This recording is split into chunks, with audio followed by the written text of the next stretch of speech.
अंधेरे में खत्म होती गई।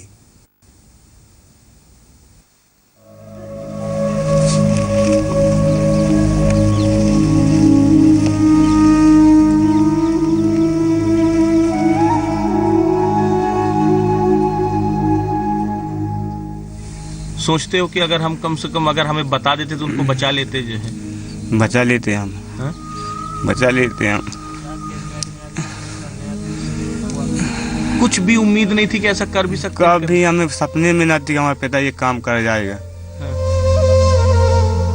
एक बेटे ने कभी ये कल्पना भी नहीं की थी कि उसका पिता इस कदर मजबूर हो जाएगा कि मौत को गले लगाने के अलावा उसके पास और कोई रास्ता नहीं बचेगा।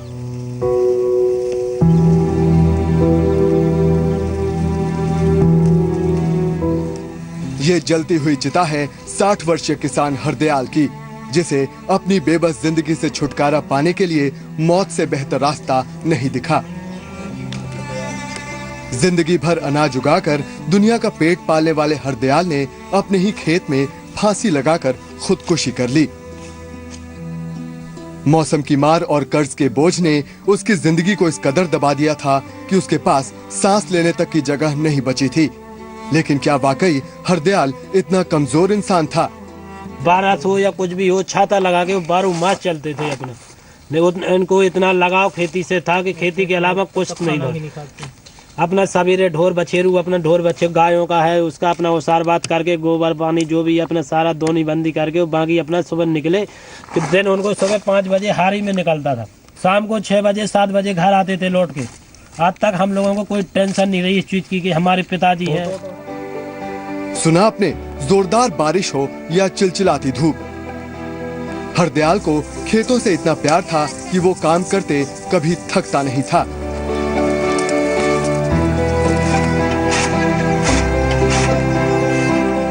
लेकिन जिंदगी की जद्दोजहद ने उसे इस कदर थका दिया था कि उसने जीवन में आगे का सफर तय करने की बजाय खुद को खत्म करने का फैसला कर लिया।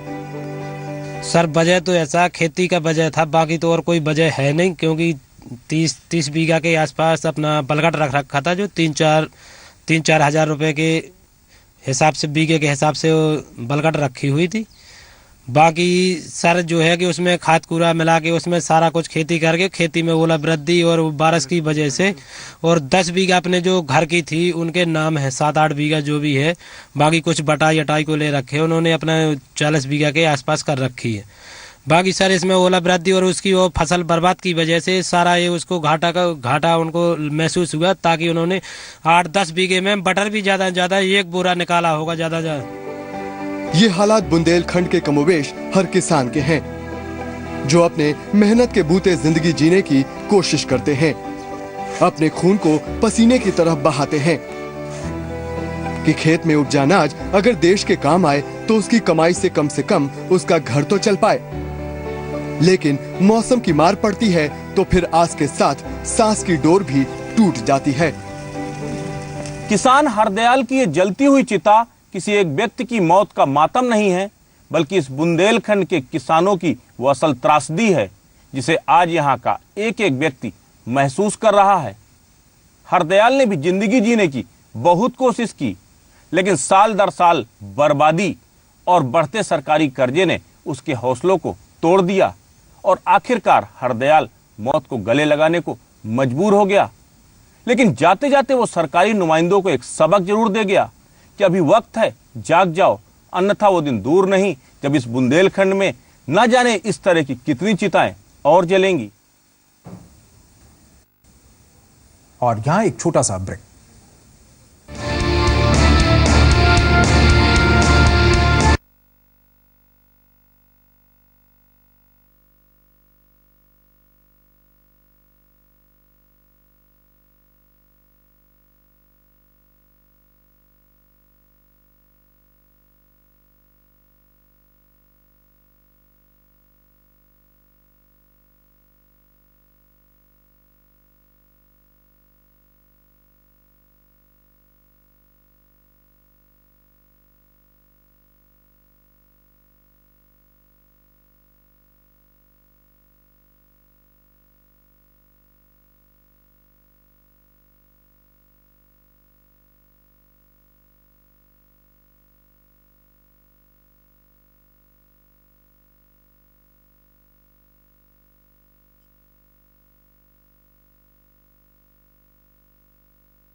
कौन था जो रूबी चौधरी की मदद कर रहा था, क्योंकि अकेले देव सिंह के बस की बात नहीं है।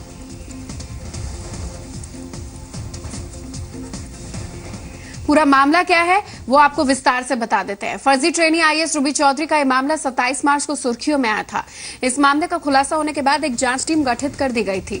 29 मार्च को रूबी के बयान दर्ज हुए थे। इस पूरी प्रक्रिया की वीडियोग्राफी भी की गई थी। 2 अप्रैल को अकेडमी की कार्यशैली पर रूबी ने सवाल खड़े कर दिए थे। रूबी चौधरी के मुताबिक अकेडमी के डिप्टी डायरेक्टर सौरभ जैन ने उसका फर्जी आई कार्ड बनवाया था और लाइब्रेरियन की नौकरी दिलाने पर उसे 20 लाख रुपए मांगे थे। 3 अप्रैल को रात में एसआईटी और पुलिस की संयुक्त कार्रवाई में देहरादून के हरिद्वार रोड स्थित होटल से रूबी की गिरफ्तारी हुई थी। 4 अप्रैल को रूबी को कोर्ट में पेश किया गया था। 14 दिन की न्यायिक हिरासत में उसे भेज दिया गया था।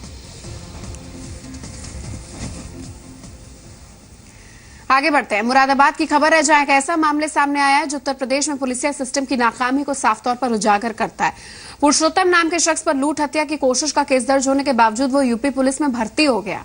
दरअसल 2008 में करतार सिंह नाम के एक शख्स से 4 बदमाशों ने कार लूटी। उसकी पिटाई करने के